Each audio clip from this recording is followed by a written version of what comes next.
Welcome to Lower the Bar with John and Joe. Remember to breathe. This is your Power Hour.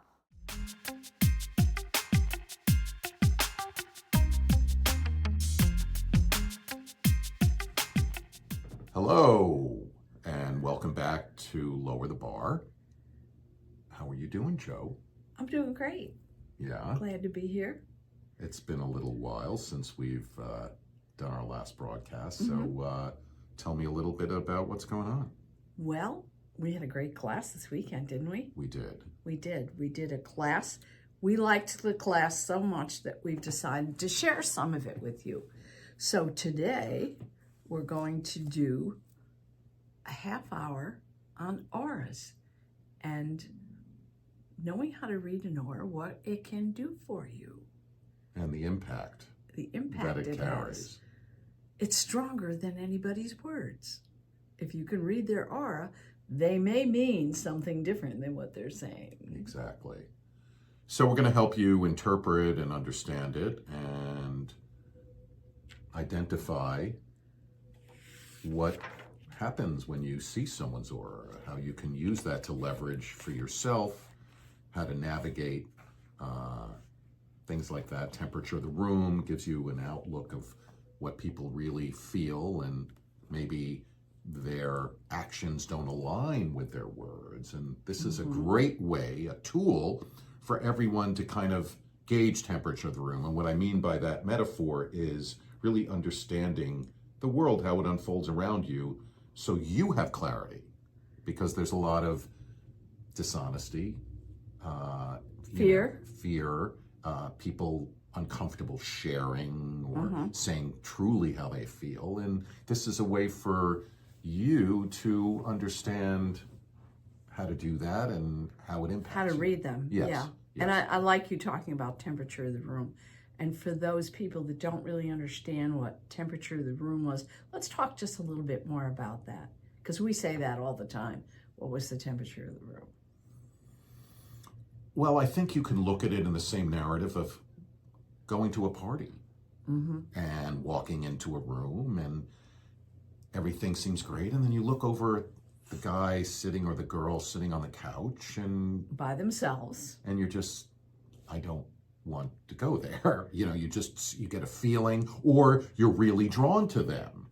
One or the other, right? Right. But it's all intuition, isn't it? Yes. And people need to start trusting their intuition. Well, that's what auras can do in terms of helping you connect to those energies, understanding, because not only are you trusting your instincts, but you're able to see energy.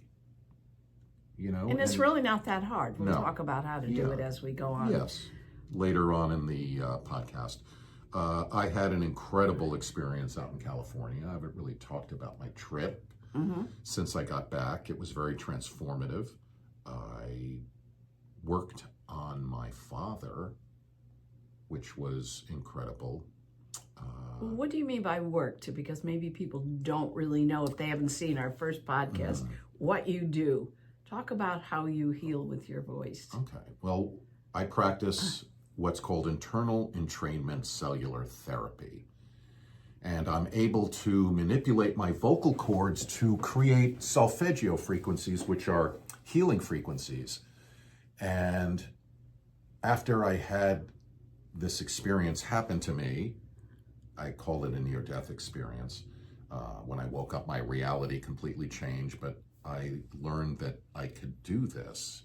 And I also realized after the experience that I kind of contained a lot of electromagnetic energy. All of a sudden, my car was going or doing strange things electrically, my phone, computers, other people's phones, their cars, and so I was guided to this modality, and I'm able to, again, manipulate my vocal cords, create this vibrational tone in my vocal cords, and then take this electromagnetic energy, and I target the body.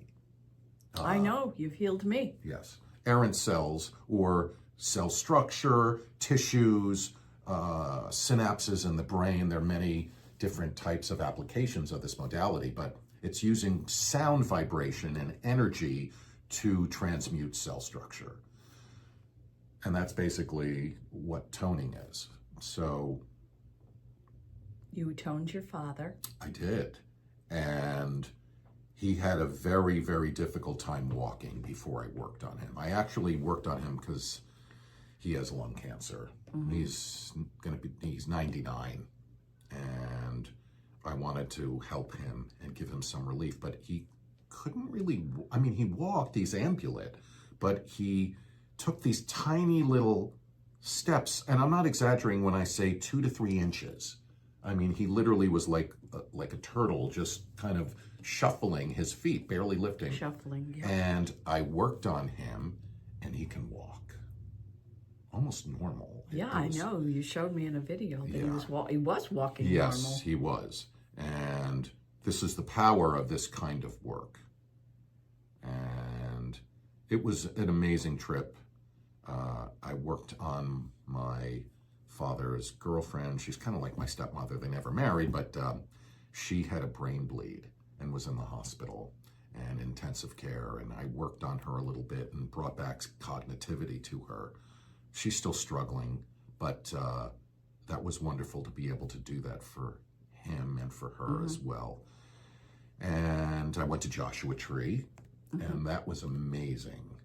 I walked about a half a mile to a mile off the trail, just in the middle of the desert, and meditated and had an incredible experience out there. Messages were revealed to me, and just, I felt like I was upgrading my body. I felt differently after I left the desert. I had some very interesting astral projection experiences there, but I don't need to go into that now. But it was a very cathartic and beautiful moment for myself, and wound up working on a guy in a plane who had kind of a cardiac arrhythmia, and I put his heart back in rhythm and read him and told him how to relax on the plane because he was highly anxious and thought something serious. He had been in the hospital for 6 months or something, but 3 months in ICU. And oh my gosh, he had to be so scared. Yeah, he was.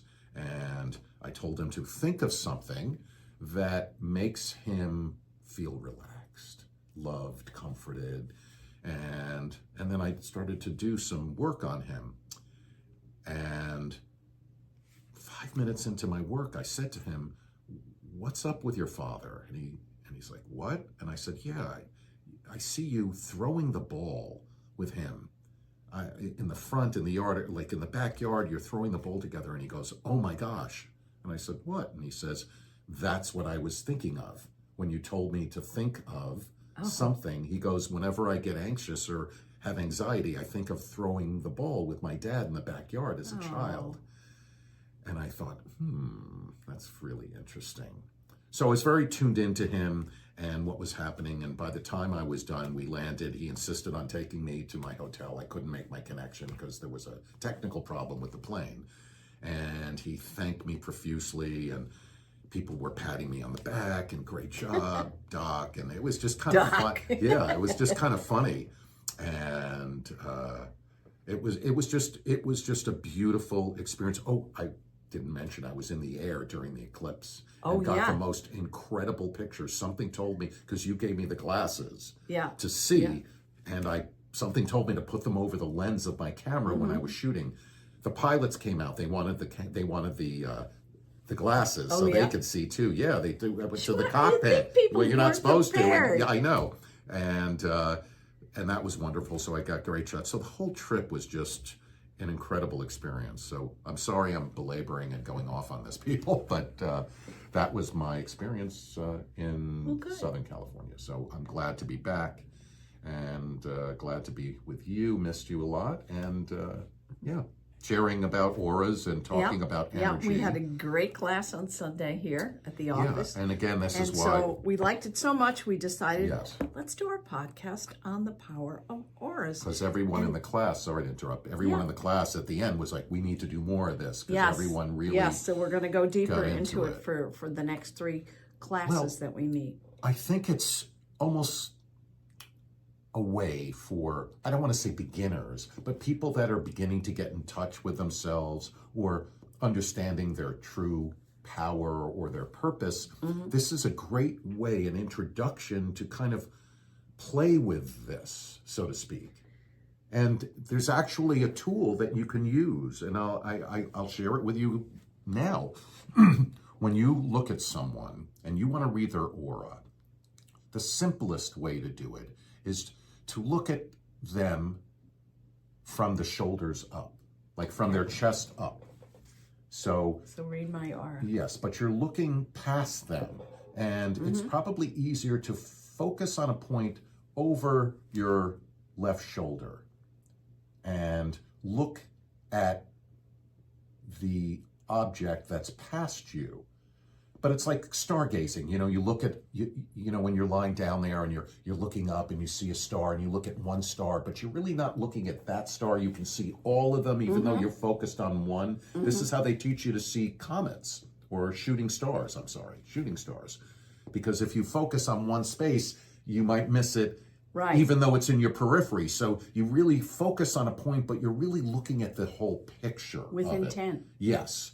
So you're kind of doing the same thing. You're looking over your shoulder, and you need to slowly close your eyes and then blink quickly. And repeat till you begin to sort of see color around you. You can also... Should you have one color background behind the person you're looking at, if possible?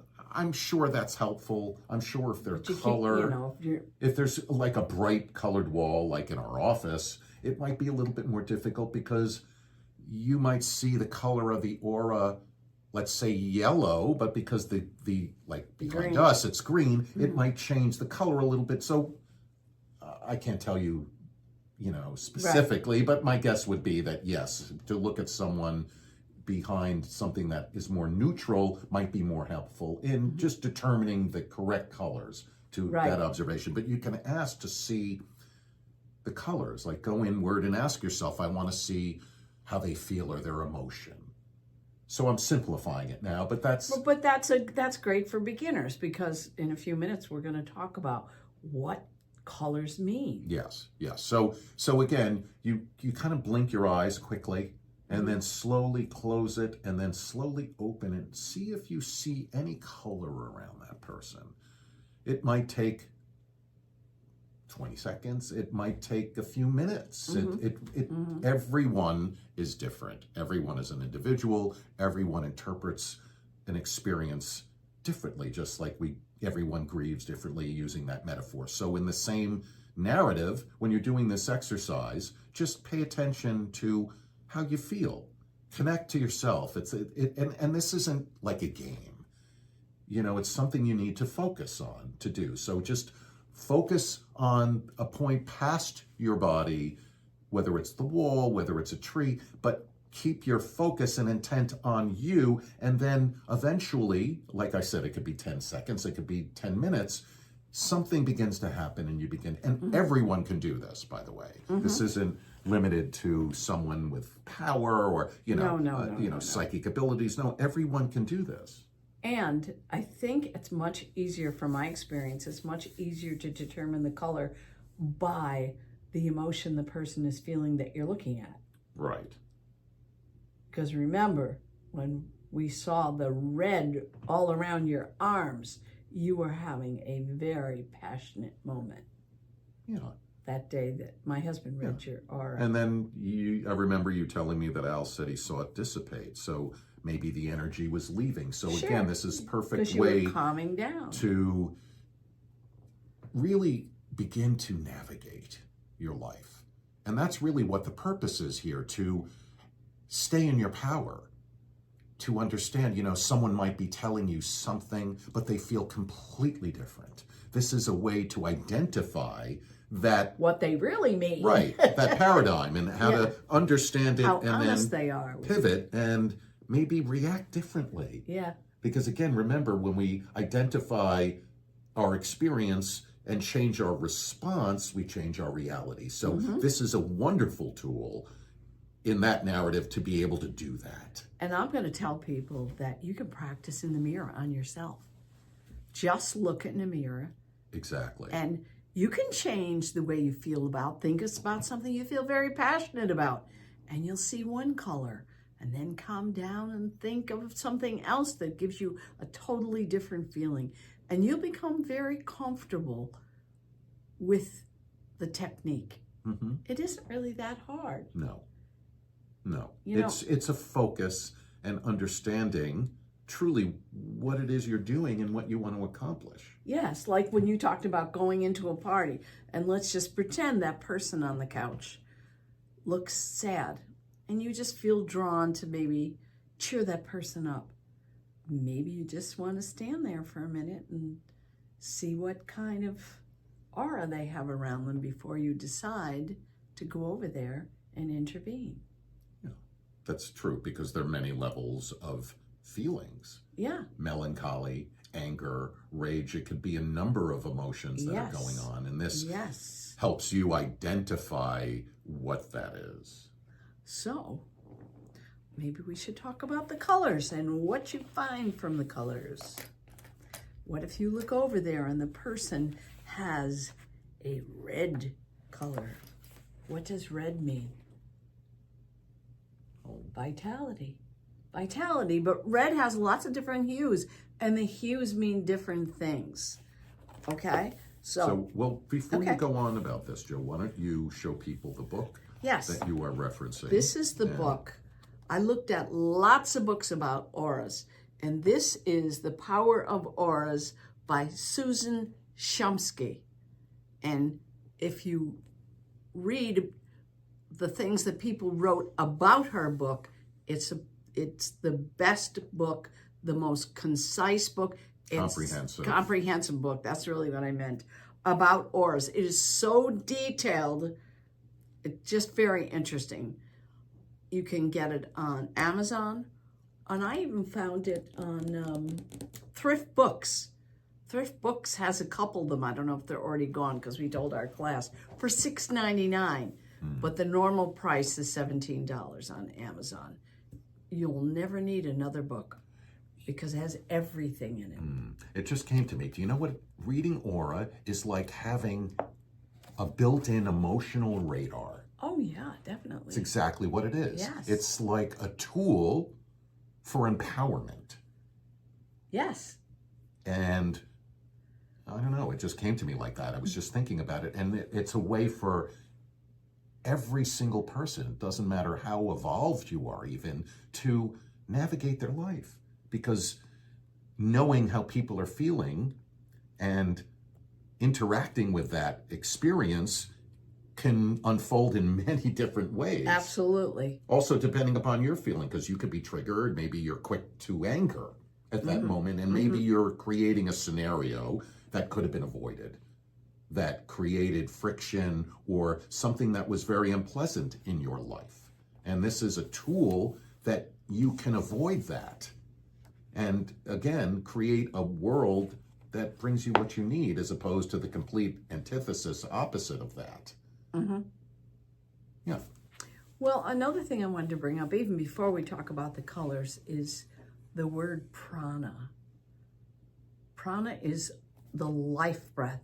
And in India, they call the color red prana, whereas most people around the world have a different word for prana, but it's your life breath. It's life energy, life force, life force. But also it can be translated in some languages as breath, because the breath is our life force. Without breath, we have no life. So there are different shades of red, and they mean different things, completely different things.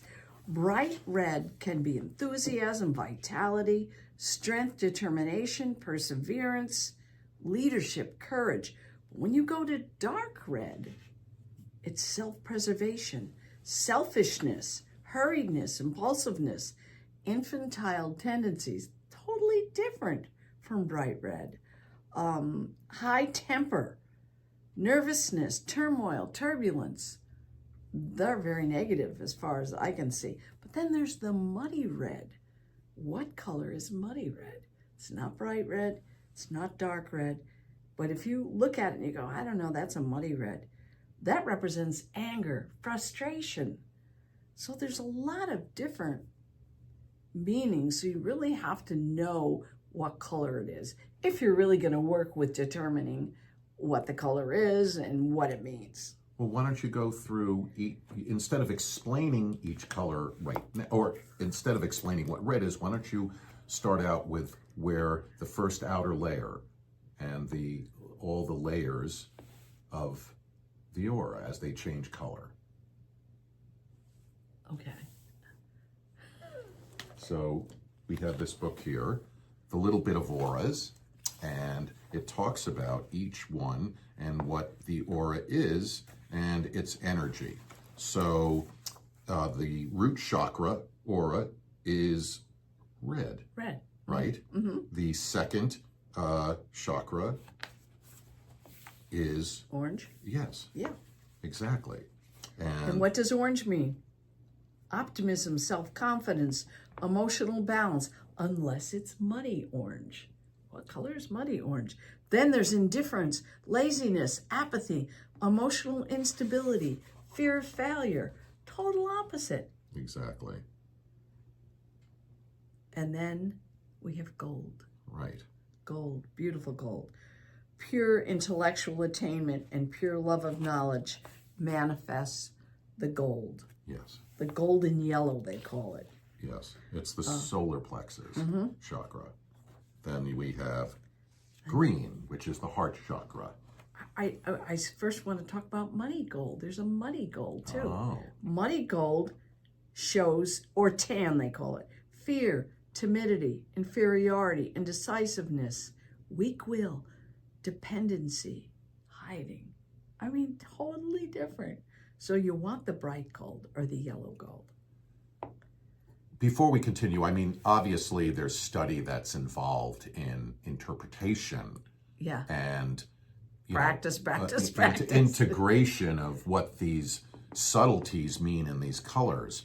But again, this is a template for you to begin to understand. And the more you put into it, the more you kind of study and understand it, the easier it will be for you to understand the complexities of the difference in colors and what they actually mean. If you just don't focus on that, though, at first, for those of you who are novices, who are beginning to do this, just generally familiarize yourself with the basic colors and what the overall meaning of them is. And as you practice and get involved, you can become more comfortable with understanding what they mean and their subtleties and interpretations. Yeah, and that will come with practice. And really, the best thing you can do is use it with people that you don't know very well and you wonder just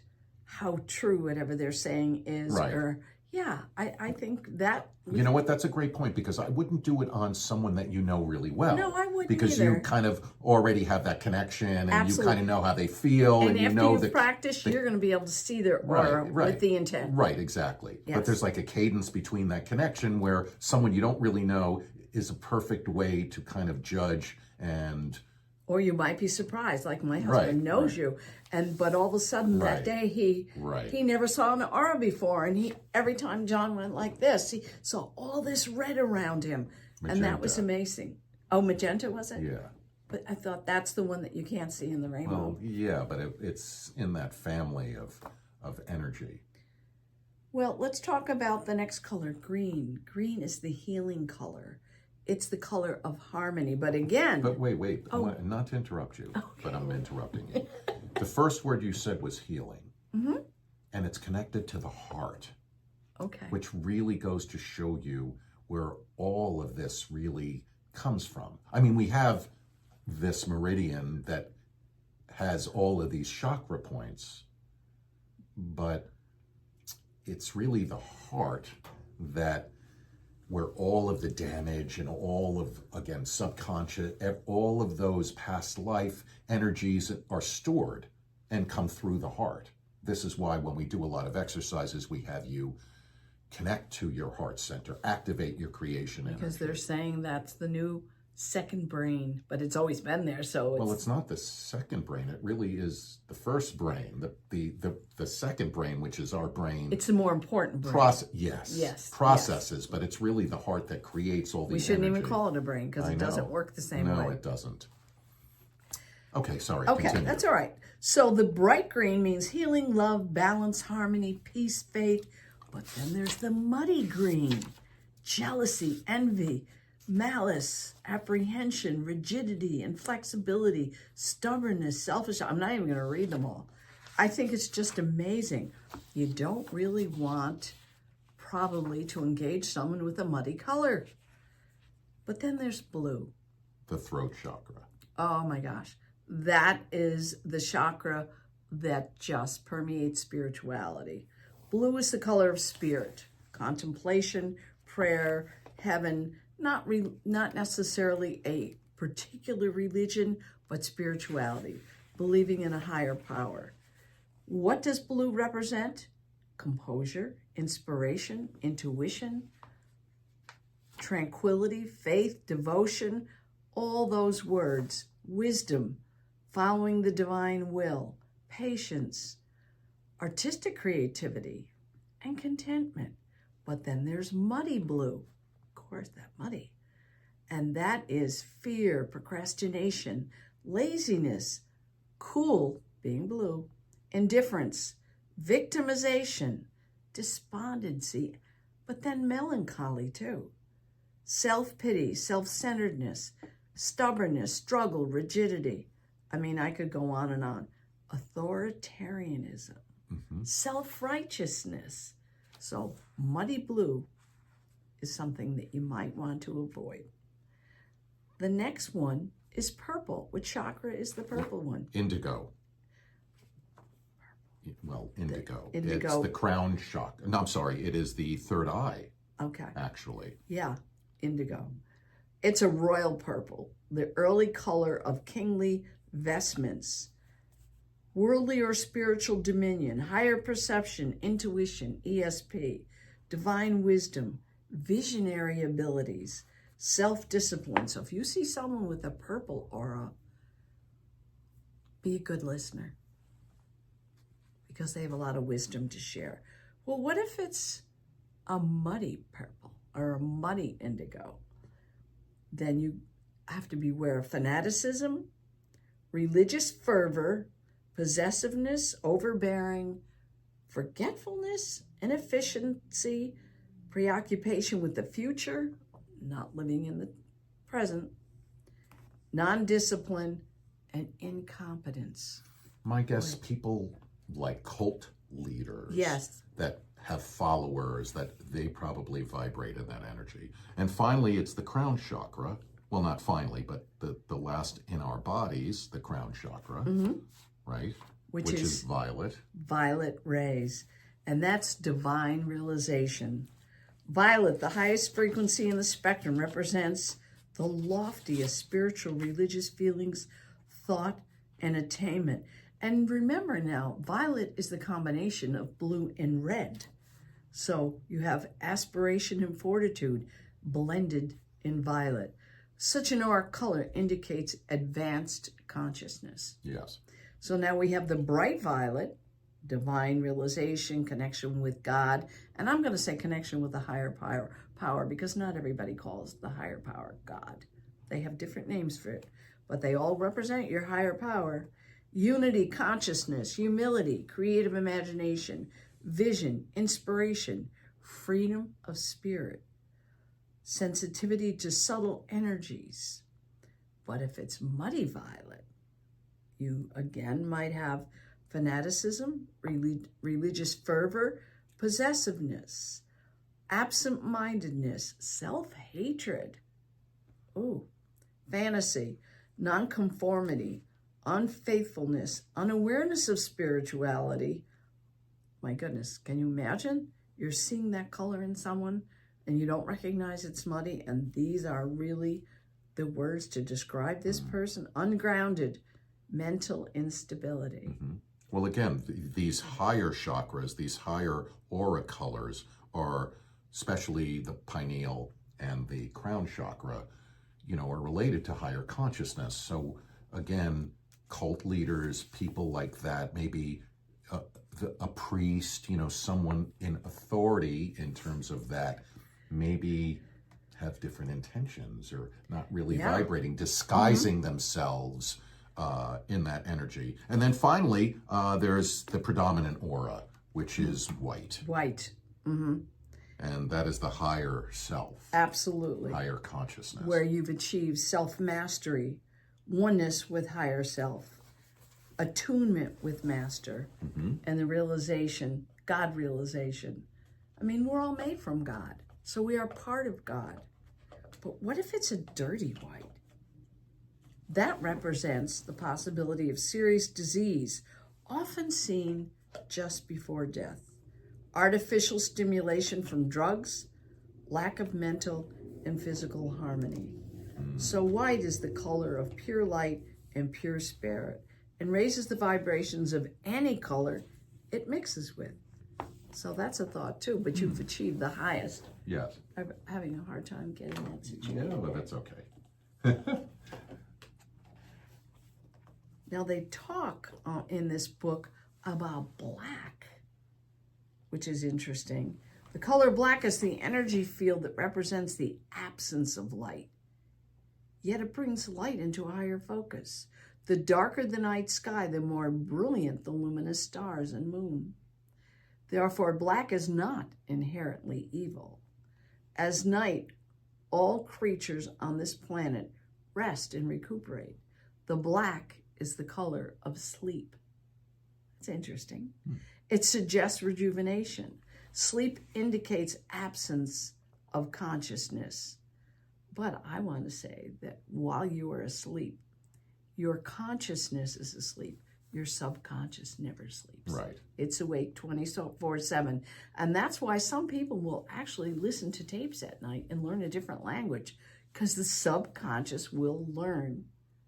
If you can sleep while they're running, you're learning. Yes. Well, there's a lot of theory to that too as well, even in studying that say, well, if you want to really comprehend the most information, read or study before you go to bed. So that's the last thing in your mind before you sleep, so your body and its subconscious can absorb it and begin to understand it. So I think we covered a wonderful amount of information on auras to begin with. There's so much more. Yes. Yeah. We haven't even really talked about how to apply it and what to do. But again, I think today was a great start to understand how we can access this information and how leverage we can it use for it. ourselves. Yes. So we want to thank all of you for joining us. And we look forward to our next podcast. And we look forward to having you join us on our next podcast. So and we're not sure if we're going to continue this right away, because we have a guest who seems to be available next time. Oh, yes. So we might have our first... disrupt the flow of the R's to have the guest that we've been trying to So get they'll on. just have to tune in to another episode to hear us continue about that. Yes. So we thank we'll you for see. the privilege of your time today. And we wish you all love and light. And a wonderful week. And a great week. To begin May. And just think about, what we talked about today and how it can work for you. So and look around thank you. And see how everything is blooming. It's so beautiful. Get outside, people. Yep. Shoes off, ground, connect to the earth. You need the fresh air. Drink a lot of water. Eat a lot of raw food, vegetables, and fruit. You need the energy from raw food. It will fill you up. In many ways. Yes. So next week. See you.